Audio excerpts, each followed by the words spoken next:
चाहे सुनो सकल कहानी, पीर चाहे सुनो सकल कहानी। प्रिय सज्जनों, गुरु विक्रमदेव कहने लगे, बोले राजा वीर साहब, जो 5 तत्व शक्तियां हैं, धरती जल वायु अग्नि आकाश, इनका कभी जन्म हुआ है न कभी मरण हुआ है। ये अजर अमर है। इनके माता पिता गुप्त हैं। तो गुरु विक्रमदेव ने जब बताया तो राजा वीर शाह कहने लगा, बोले गुरुदेव, तो फिर जीव जगत की उत्पत्ति कैसे हुई है? तो मैं वही बात आपको बताने जा रहा हूँ। सबसे पहले गोंडी गाथा के अनुसार, गोंडी मत के अनुसार यहाँ पर कुछ नहीं था, शून्य था, शून्य के बराबर था। सिर्फ यहाँ पर सबसे पहले जल ही जल भरा हुआ था, अथाह जल भरा था। उसी जल के बीचों बीच, उसी जल के बीचों बीच एक टीला था। क्या था? टीला, जल के बीचों बीच। खुर्सी नानवेद को वो टीला आज भी है। जब जब भी प्रलय भी हुआ है तो टीला कभी डूबा नहीं है। उस टीला को आज अमरकोट या अमरकंटक कहते हैं। अगर वो टीला डूब जाता ना तो उसको अमरकंटक नहीं बोलते, अमर अजर अमर है। और बाकी जो पृथ्वी है वो पूरी पृथ्वी पानी में डूबी हुई थी। उसी पृथ्वी का टीला दिख रहा था, जिस टीला को आज अमरकोट बोला जाता है। तो वहीं से जीव जगत की उत्पत्ति होती है। कैसे? वो टीला के चारों तरफ जहां तक हमारी नजर जाती थी वहां तक जल ही जल दिखाई देता था। कैसे? अरे चारों तरफ जल ही जल था, अरे जिसका नहीं था पार। चारों तरफ जल ही जल था, अरे जिसका नहीं था पार। अरे बीच में टीला एक था, अरे जहाँ जीव तो चार।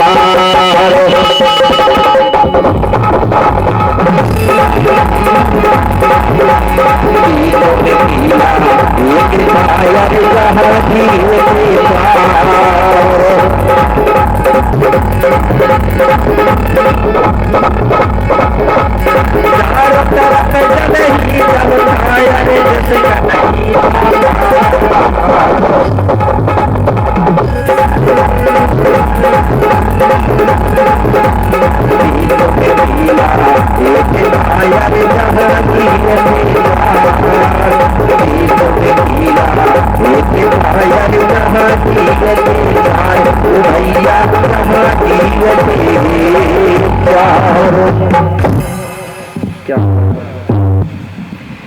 जो बीच में टीला दिख रहा था, उसी टीला में 4 जीव प्राणी और जीवित थे। कौन कौन? तक दो 2 जीव प्राणी थे दादा दाई के रूप में, जिनको बोला जाता था सल्ला और गांगरा। आज बोलते हैं ना हम लोग, लगाते नारा सल्ला गांगरा ना। तो सल्ला गांगरा कौन है? सल्ला गांगरा का मतलब होता है, सल्ला यानी पिता शक्ति, दाऊ शक्ति, और गांगरा का मतलब होता है मादा शक्ति, मतलब माँ, महिला, मातृ शक्ति। इस प्रकार से उस टीला में 2 दादा दाई के रूप में 2 जीव थे और 2 और थे। एक कौवा जीवित था और एक कछुआ जीवित था। इस प्रकार से 4 लोग। तो लोगों ने क्या किया, जो सल्ला गांगरा है उस सल्ला गांगरा को कल्पना करके फोटो बनाने वालों ने क्या बना दिया, वो दाऊ दाई शक्ति को एक फोटो देखे होंगे, उसमें आधा शंकर जी का रूप बता दिया और आधा पार्वती का। देखिए ना एक फोटो, एक कल्पना करके बनाया गया है। आप विचार करिए, आधा आधा कोई जीवित रहेगा क्या? ये आधा आधा नहीं, हमारी संस्कृति, हमारा इतिहास को मिटाने के लिए ऐसा किया गया है। वहां 2 शक्तियां थी, दादा और दाई। आज भी बोलते हैं ना गोंडी में जो सबसे बड़ा रहता था दादा दाई। माता पिता, उसी को हम सल्ला गांगरा कहते हैं। तो सल्ला यानी होता है पिता शक्ति और गांगरा यानी होती है माँ शक्ति, उसको सल्ला गांगरा। ये दो लोग थे और दो, एक कौवा और एक कछुआ था। तो कछुआ तो पानी में तैरते रहता था, समय समय पे जाके वो टीला में बैठता था, और वो कौवा भी उड़ते रहता था, समय समय पे टीला में आके बैठता था। लेकिन ये दो लोग हर हमेशा वहां रहते थे। कुछ दिनों के बाद में सल्ला और गांगरा की क्रिया प्रक्रिया से सल्ला गांगरा से दो अंडालों का जन्म हुआ। अंडाल का मतलब होता है बच्चा। दो अंडाल हुए। तो सबसे जो बड़ा था वो लड़का था और एक लड़की थी। दो अंडाल मतलब लड़का लड़की थे दो। तो गोंडी में बोलते थे लड़का लड़कियों को टूड़ा टूड़ी, आज भी बोलते हैं। ये किससे जन्म हुए? सल्ला गांगरा से। अब उस टीला में दो लोग रहते थे, फिर चार हो गए। एक दिन सल्ला गांगरा दोनों सोचने लगे कि पहले हम दोनों लोग रहते थे तो अच्छा गुजर बसर चल जाता था, कोई दिक्कत नहीं होती थी, हमारे लिए ये टीला बहुत था। लेकिन अब हम 2 से 4 हो गए, 4 से कुछ दिनों में 8 होंगे, 8 से 16 होंगे, 16 से 32, 32 से 64। जब हमारी संख्या बढ़ जाएगी तो ये टीला हमारे लिए छोटा पड़ जाएगा। इसलिए अभी समय है, कुछ ना कुछ करना पड़ेगा। तो एक दिन सल्ला गांगरा अपने बेटा बेटियों से बोले। किससे? लड़का का नाम रखा गया था आंधी रावेन और लड़की को कहा गया था सुकमा पेरी। ये दो बेटा बेटी थे, आंधी रावेन सुकमा पेरी। कुछ क्षेत्र में सुकमा पेरी को सुकमा बोलते हैं, कुछ क्षेत्र में कुसमा पेरी बोलते हैं, बात एक ही है। एक दिन सल्ला गांगरा कहने लगे अपने दोनों बेटा बेटियों से, बेटा पहले हम दोनों लोग रहते थे तो हमारा गुजर अच्छा चल जाता था यहाँ, लेकिन अब हमारी संख्या धीरे धीरे बढ़ रही है, आगे जाके दिक्कत होगी। तो एक काम करो, तुम दोनों जाके बोले पानी जो भरा है, जल भरा है, इसमें भ्रमण करो, पता करो, हो सकता है यहाँ से कुछ दूरी में और टीला होंगे। अगर तुमको ये टीला पता चलता है तो तुम पता करके आओ, हम वो टीला में भी अपना डेरा डाल लेंगे रहने के लिए। अब आंधी रावण सुकमा पेरी कहने लगे, बोले पिताजी हम जाने के लिए तैयार है, बोले लेकिन यहाँ तो अथाह जल ही जल भरा है, ये जल में हम चलेंगे कैसे? अगर हम जल में चलेंगे तो डूब जाएंगे, कैसे जाएंगे? सल्ला गांगरा कहने लगे, बेटा चिंता मत करो, जब जब भी हमको कोई समस्या होती है तो हमारे जो देवता होते हैं, हमारे जो जीवा पेन होता है, जीवा पेन नहीं जानते होंगे, कुछ लोग जानते होंगे। जीवा पेन का मतलब होता है हर गोत्रधारियों का एक एक जीव होता है, देवता होता है ना। जैसे कुछ मरकाम लोग होते हैं, कुछ सांड को मानते हैं, कुछ कछुआ को मानते हैं, मानते हैं कि नहीं हर लोग। तो बोले जब जब भी हमको कोई दिक्कत होती है तो हमारा जो जीवा पेन होता है, जो हमारा जीव होता है, वो हमको साथ देता है। लेकिन आज हमारे गोंड लोग, कुछ लोग भूल गए, जिन कुछ लोगों को तो अपना जीव का पता ही नहीं है। अब वो किसको सुमरन करेंगे बेचारे। जब भी समस्या आती थी तो अपना जो जीव होता था उसका सुमरन किया जाता था, वो हमारी समस्या को दूर करता था। हम कहीं मंदिर मस्जिद नहीं भटकते थे, हमारा जो जीव है, हमारा जो गोत्र में पेड़ आता है उसके पास जाते थे और उससे मिन्नत करते थे। मंदिर नहीं जाते थे। हमारे मंदिर क्या है? हमारे मंदिर का हो तो पेड़ ही माने जाते थे। पेड़ों में हमारे देव होते हैं, आज भी होते हैं ना। तो बोले हमको वो साथ देते हैं, तुम चिंता मत करो। सल्ला गांगरा दोनों ने अपने जीवा पेन शक्ति का जब ध्यान किया, सुमरन किया, तो उनका जीवा पेन, जो कछुआ पहले से जीवित था, जो कौवा जीवित था, वही उनका जीवा पेन था। जब सुमरन किया तो वहां जो कछुआ है वो भयंकर रूप धारण करके और तैरते हुए वो टीला के पास आ गया, कौवा भी आ गया। अब सल्ला गांगरा कहने लगे, बेटा देखो, बोले ये कछुआ कितना बड़ा है। बोले एक कछुआ की पीठ में तुम दोनों लोग बैठ करके पानी में भ्रमण कर सकते हो, और एक कौवा जो है ये आकाश से चलेगा, उड़ेगा, वो रास्ता बताएगा किधर को जाना है। बोले ठीक है। अब आंधी रावण और सुकमा पेरी दोनों तैयार हो गए जाने के लिए। कैसे कि आंधी रावण सुकमा पेरी कछुआ पर भय सवार और मात पिता के चरणों में अज करके सेवा जोहार। क्या हुआ? अब ये दोनों जाने के लिए तैयार हो गए थे। इन्होंने सबसे पहले क्या किया? ये गोंडी संस्कृति है, जब हमारे बेटा बेटी कहीं जाते हैं ना कोई काम करने के लिए, तो आज भी माता पिता से आशीर्वाद लेते हैं, हाथ जोड़ के सेवा जोहार करते हैं कि नहीं? प्रणाम करते हैं, मतलब करते हैं ना बेटा बेटी आज भी, कि नहीं करते? तो मैं जानना चाहूंगा कि कितने बेटा बेटी है जो प्रतिदिन अपने माँ बाप को प्रणाम करते हैं, सेवा जोहार करते हैं? बोला हाथ उठाना। बच्चों को बोल रहा हूं, बच्चों को, ठीक है ना, जिनका विवाह नहीं हुआ है हाथ उठाओ। जितने भी टूरा टूरी हैं, लड़का लड़की, नहीं करते? गुड मॉर्निंग कितने करते हैं? हाथ उठाना। अंग्रेज बनने के लिए आगे है, ठीक है ना? हमारी संस्कृति में हमारे माता पिता को सेवा जोहार करते हैं, ठीक है ना? आज के बाद से जितने भी बेटा बेटी है वो सब क्या करेंगे? अपने माता पिता को उठने के बाद पिताजी बोलते हो, जो भी बोलते हो, कि सेवा जोहार पिताजी या सेवा जोहार मम्मी, ठीक है ना?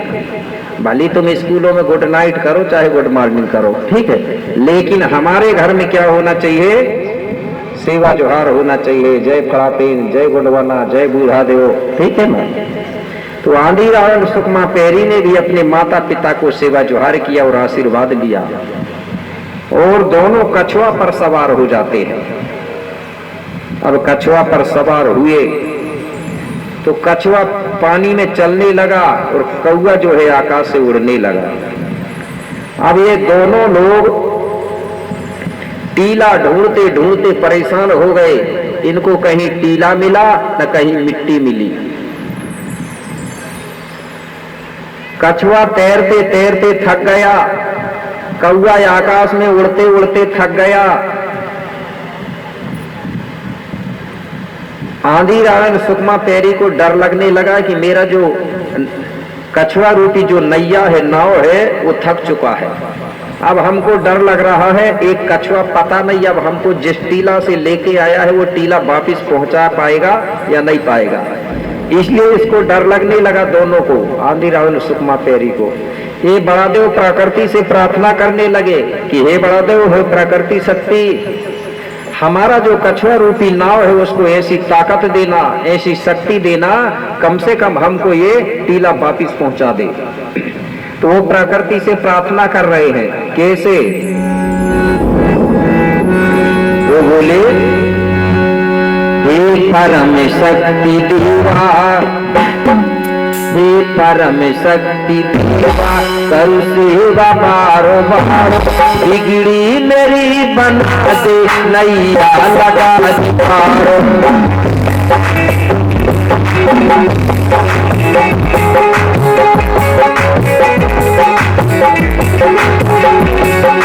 परम शक्ति देवा, कल सेवा बारो बारो, बिगड़ी मेरी बना दे, नैया लगा दे पारो।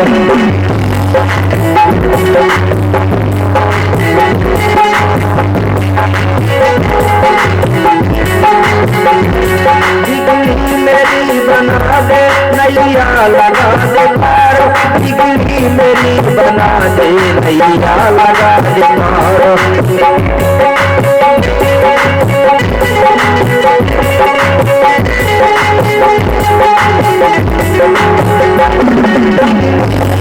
बना दे, नैया लगा दे पारो, मेरी बना दे, नैया लगा दे पारो।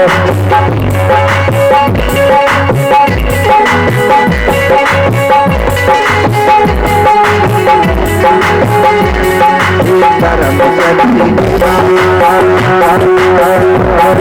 देवा, शक्ति देवा, करो सेवा बारो बारो, बिगड़ी मेरी बना दे, नैया लगा दे पारो।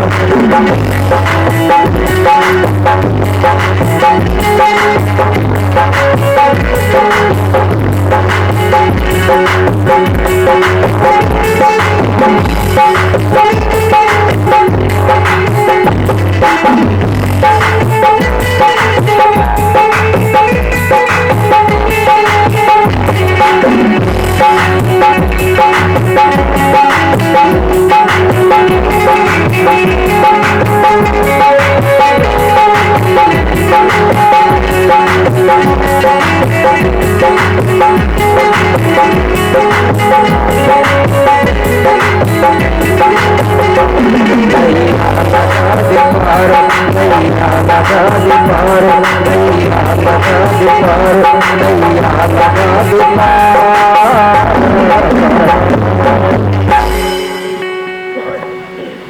इस प्रकार से आंधी रावण सुकमा पैरी ने प्राकृतिक शक्ति से प्रार्थना किया, सुमरन किया, तो हुआ क्या? जो पानी भरा हुआ था, जो जल भरा हुआ था, उस जल के अंदर ऐसा हलचल हुआ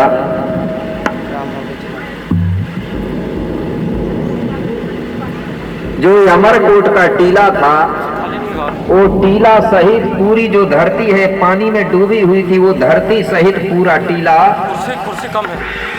पानी से ऊपर की ओर उठता है। जैसे ही वो धरती सहित टीला ऊपर की ओर उठा तो हुआ क्या? जो अमरकोट का टीला है आज वो ऊपर को आया है, ही समय जल सारा नीचे की तरफ उठाया है। जब टीला सहित धरती जल से ऊपर की ओर जैसे ही उठी तो जो पानी है वो बड़ी तेज गति से नीचे की तरफ बहने लगा। जैसे ही वो पानी तेज गति से बहा तो जो कछुआ था उसी के पीठ में आंधी रावण सुकमा पैरी बैठे थे, वो भी कछुआ सहित उसी पानी में वो भी बहने लगे। तो कछुआ इस प्रकार से बहते बहते बड़े दूर पहुंच गया और कौवा भी जिस तरफ वो कछुआ बह रहा था उसी तरफ कौवा भी उड़ते जा रहा है। अब पानी के बहाव के कारण, पानी के बहाव से बड़ी बड़ी नदी और बड़ी बड़ी समुद्रों का निर्माण हो गया। जैसे ही समुद्र और नदियों का निर्माण हुआ तो जो पानी है वो नदी समुद्रों से बहने लगा और जो कछुआ बह रहा था वो समतल जमीन पे जाके रुक गया। जिस जगह पर कछुआ रुका था उस जगह को बताया जाता है आज रामटेक कहा जा रहा है। सुने हैं ना रामटेक आपने महाराज? उसका पहले नाम था रावण टेक, लेकिन अब क्या बोल रहे हैं? रामटेक। रावण टेक नाम क्यों पड़ा था? जो टेका शब्द है आज भी आप लोग भी बोलते होंगे टेका।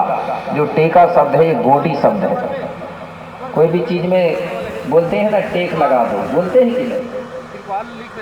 टेका का मतलब होता है सहारा देना या सहयोग करना या सहायता करना। तो वो जगह आज भी है जो तहसील बनी हुई महाराष्ट्र में। वहीं पर ये आंधी रावण सुकमा पैरी कछुआ और कौवा रुक गए और जो धरती जो है अमरकोट के टीला सहित पानी के ऊपर आ गई और पानी नीचे। ये धरती को किसी ने बनाया नहीं है। गोंडी मत के अनुसार हमारे लोगों ने जब सुना कि ये धरती जो है जल से प्रकट हुई है, इसलिए हमारे गोंड लोगों ने क्या कहा था? जलों से घटे भाई जब ढलते,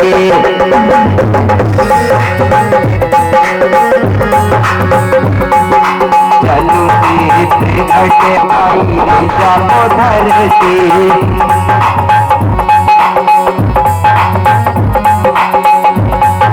यही कहना मिया की माँ सकती।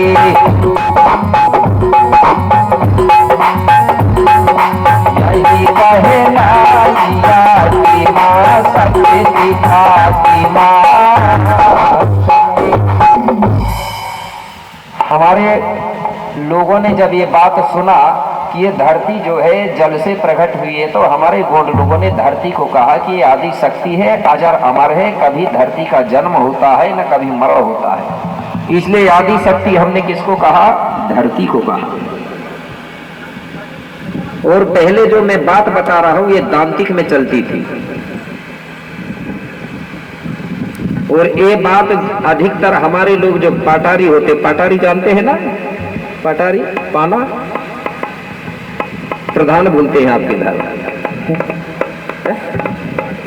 भाट बोलते हैं। वो लोग ऐसा किंगरी बजाते थे, कीकरी होती थी वो बजा बजा के और हमारी समाज को कहानी के रूप में ये बात सुनाया करते थे। वो गुरु माने जाते थे,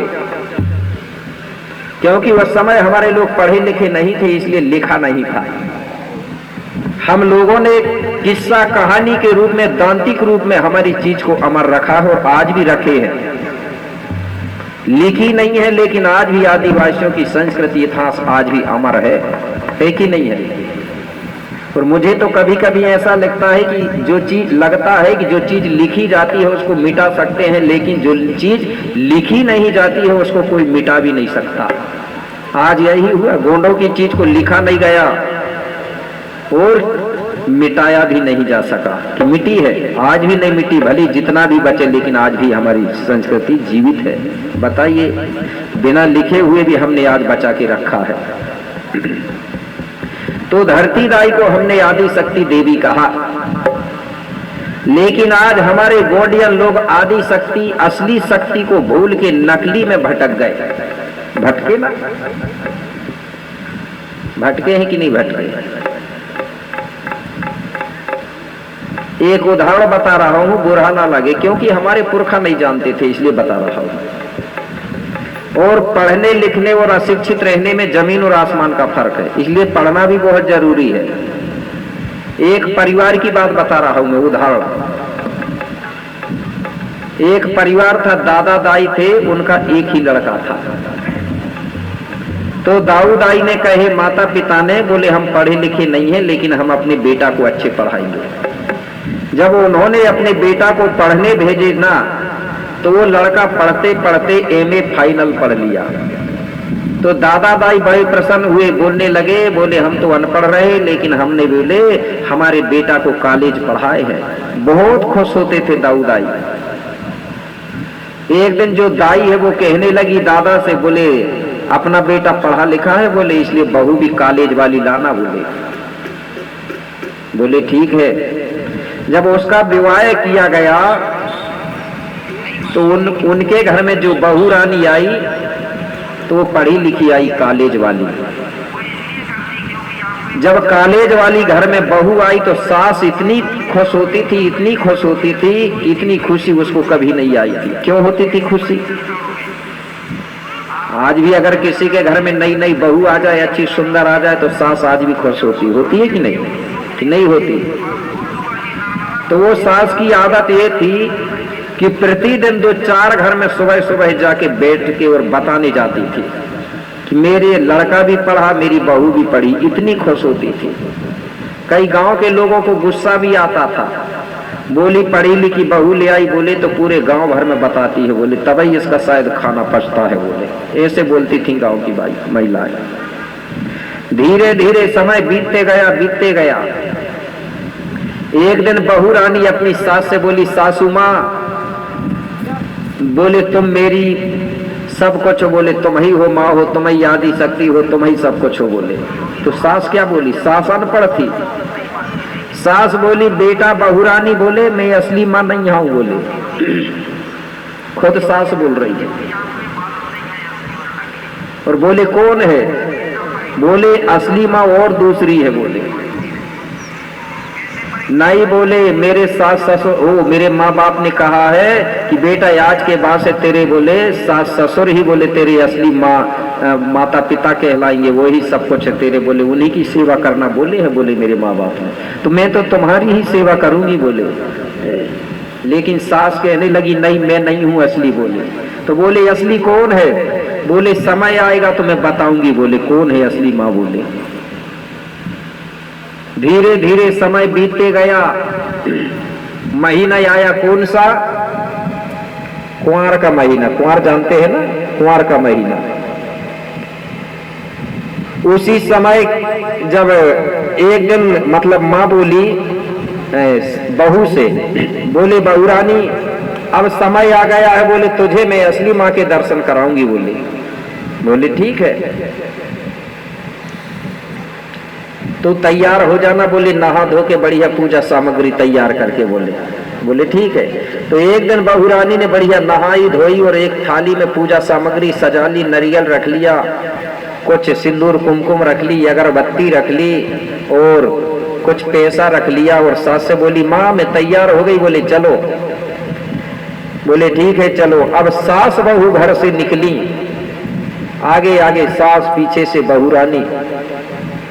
चलते चलते रास्ते में क्या देखी, जैसे एक गाय है ना, गाय का चित्र बना है, इसी प्रकार एक मिस्त्री ने ऐसा चित्र बनाया था गाय का कि गाय खड़ी थी और बछड़ा दूध पी रहा था। दोनों मिट्टी के थे।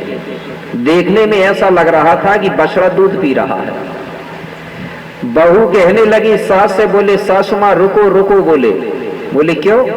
बोले देखो सासू माँ, ये बछड़ा बोले गाय का दूध पी रहा है, बोले इसलिए थोड़ी देर तुम रुको, मैं घर जाके बोले कोई बर्तन या बाल्टी लेके आती हूँ। बोले सबसे पहला इसका दूध निकाल लेंगे, बोले फिर चलेंगे। बोले नहीं तो हमारे वापिस होते तक ना ये बछड़ा पूरा दूध पी जाएगा। बोले सास ने सोची कि मेरी बहू कॉलेज वाली है, पढ़ी लिखी, पूरी मूर्ख जैसी बात कर रही है। समझाते हुए बोली बेटा बहू रानी, ये असली गाय नहीं है, ये मिट्टी की गाय है। मिट्टी की गाय कभी दूध नहीं देती, मिट्टी का बछड़ा कभी दूध नहीं पीता। बोले जल्दी चल, नहीं तो वहाँ देर हो जाएगी। अब जैसे ही आगे ये बढ़ी सास बहू, तो ऐसा ही पंडाल लगा हुआ था। पंडाल का जो गेट दरवाजा जहाँ था, वो पंडाल गेट के दरवाजा के दोनों तरफ मिट्टी, पेरा, भूसा मिला के मिस्त्री लोगों ने क्या किए थे, बड़े बड़े शेर बना के और गेट के दोनों तरफ खड़े कर दिए थे। वो मुंह फाड़ के खड़े थे ऐसे। आज देखिए कई कई जगह सीन बना रहता, सीधा फोन लगा, शेर खड़े थे। देखने में ऐसा लग रहा था कि साक्षात शेर खड़े हैं मुंह फाड़ के। अब जैसे ही सास आगे घुसने वाली थी तो बहू ने हाथ पकड़ के खींच दिया सास से। बोले सासू माँ उधर मत जाओ। बोले सास ने बोली क्यों? बोले तुमको दिख नहीं रहा है दरवाजा के दोनों तरफ शेर खड़े मुंह फाड़ के। बोले अभी खा जाते, बोले अगर मैं खींचती नहीं तो। बोले सास का दिमाग खराब हो गया, माथे पे हाथ पटकती और बोली मैं तो पढ़ी लिखी समझती मेरी बहू को। बोली ये तो पढ़ी लिखी है लेकिन पूरी गमार है, बोले मूर्ख है। बोले बेटा, बोले ये असली शेर नहीं है, मिट्टी के हैं, ये नकली है, ये कभी खाते नहीं। बोले अरे बोले चलो तो अंदर चलते हैं। जैसे ही अंदर गई तो मिस्त्रियों का काम है भाई कैसे भी पैसा कमाना है, भारत के लोगों को बुद्धू बनाना है, ठीक है ना। अंदर देखी तो एक मिट्टी का शेर फिर बना हुआ था और उसी मिट्टी के शेर के ऊपर एक महिला बनी हुई थी। मिस्त्री ने अच्छा सजा धजा दिया था और एक हाथ तो छोड़ो ढेर